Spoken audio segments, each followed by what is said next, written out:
네, 안녕하세요. 이번 다원교육에서 이제 경제 특강 수업을 담당하게 된 서진영 강사입니다. 이제 많은 학부모님들과 학생들께서 경제 과목에 대해서 또 특강 여러 달 요청이 많게 되어가지고 제가 이제 이걸 열게 되어가지고 경제가 어떤 식으로 바뀌게 되었는지 어떤 식으로 제가 수업을 준비해 드리는지에 대해서 설명드리고자 이렇게 설명의 영상을 좀 찍게 되었습니다.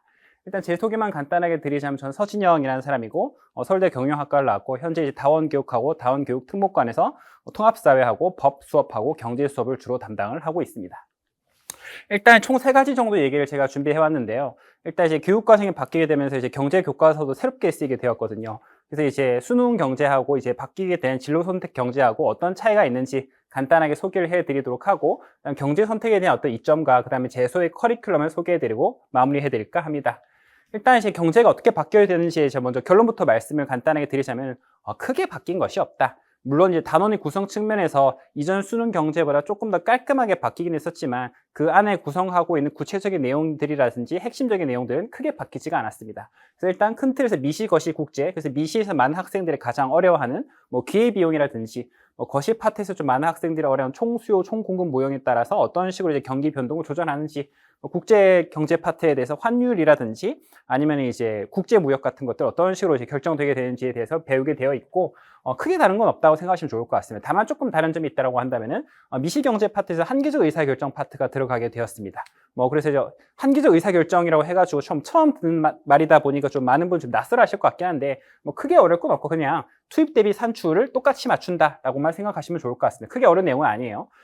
그리고 수능 경제 핵심적인 내용 다 그대로 넘어왔다 제가 말씀을 드렸었고, 딱 하나 조금 크게 달라진 점이 있다라고 한다면은 이제 금융생활 경제 파트가 좀 빠지게 되었습니다. 원래 사실 수능 경제에서도 그렇게 많은 비중을 차지하지 않고 있었고, 기본적으로 수능 경제에서는 한 문제 정도, 내신 문제에서 한 두 문제에서 세 문제 정도 나오는 되게 쉬운 단원이었었는데 너무 쉽다 보니까 이제 금융과 경제생활이라는 다른 교과목을 편성이 되어가지고 넘어가게 되었습니다. 그래서 큰 변화점이 없다고 생각하시면 좋을 것 같고, 그에 따라서 이제 많은 사람들이 생각하고 있는 경제 과목의 어려움도 그대로 유지가 되고 있다고 생각하시면 좋을 것 같습니다. 그래서 이제 많은 분들이 좀 많이 걱정하시는 것이 경제는 이제 너무 어려운 거 아니냐, 처음 들어보는 말이 너무 많은 것 같다.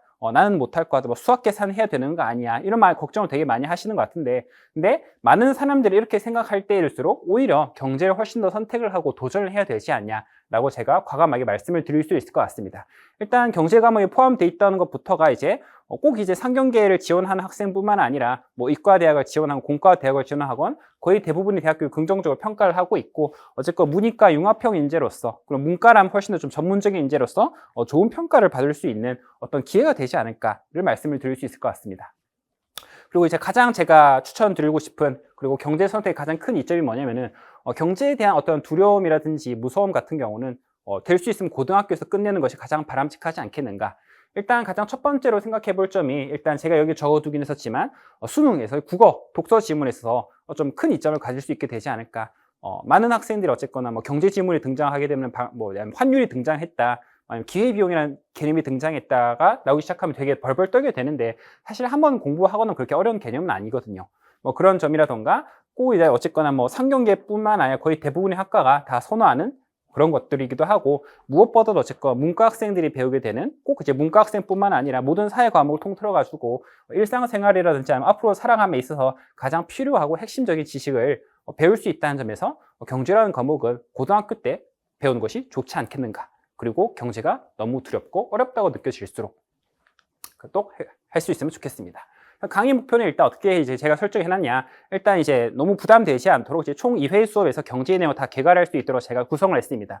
그래서 어쨌건 처음부터 이제 세세한 내용을 배운다라기보다는 경제에 대해서 그냥 막연한 두려움을 갖고 있는 학생들이 그래도 이런 내용이 있구나. 듣다 보니까 크게 어려운 것 같지는 않네. 나도 할 수 있을 것 같은데와 같은 자신감을 심어주는 것이 가장 큰 목표고, 경제 교과서가 이제 생각보다 되게 치밀하게 잘 구성이 돼 있거든요. 특히 이제 개정 경제로 바뀌게 되면서 미시, 거시, 국제 경제로 바뀌게 되면서 훨씬 더 어떤 논리적인 일관성이라든지 흐름 같은 게 생겼으니까 그런 걸 바라보는 관점을 제가 잡아주고, 그 다음에 2학기 때 이제 경제를 선택할까 말까 많은 학생들이 고민하고 있을 건데, 한번 이 2회 특강을 들어보시면서 경제를 한번 미리 준비해보고 미리 알아보는 시간을 가져보자. 그리고 무엇보다도 경제라는 과목에 대해 조금 다른 생각을 좀 했으면 좋겠다. 편견을 좀 깼으면 좋겠다. 경제가 사실 수학 계산하는 과목은 많은 아니거든요. 만약 정말 경제가 수학만을 해야 되고 뭐 복잡한 계산식을 풀어야 되는 과목이었으면은 그게 이제 이과 대학교에 들어가 있었지 문과 대학교가 아니라 그 점만 놓고 봤었을 때 어쨌든 경제가 훨씬 더 생각하는 것보단 말랑말랑하고 조금 이해와 흐름으로 이제 접근할 수 있는 그런 내용이다 보니까 그런 것들을 제가 잘 풀어서 설명을 할 예정입니다. 그래서 총 8월 4일에 화요일에 이제 제가 개강을 할 예정이고 2시에서 5시 수업 시간이 배정이 되어 있습니다. 총 2주차로 제가 구성을 해놨고 1주차에서는 어쨌건 미시경제하고 경제학과 경제문제 파트 2주차에서 가장 어려운 거시경제하고 국제경제 파트를 제가 다룰 예정입니다. 그래서 총 2회차의 수업에 걸쳐가지고 생각보다 경제가 쉽다는 걸 제가 친절하게 잘 알려드릴 예정이니 참고하셔서 잘 들어주셨으면 좋겠습니다. 그럼 지금 여기까지 서진영이었습니다. 감사합니다.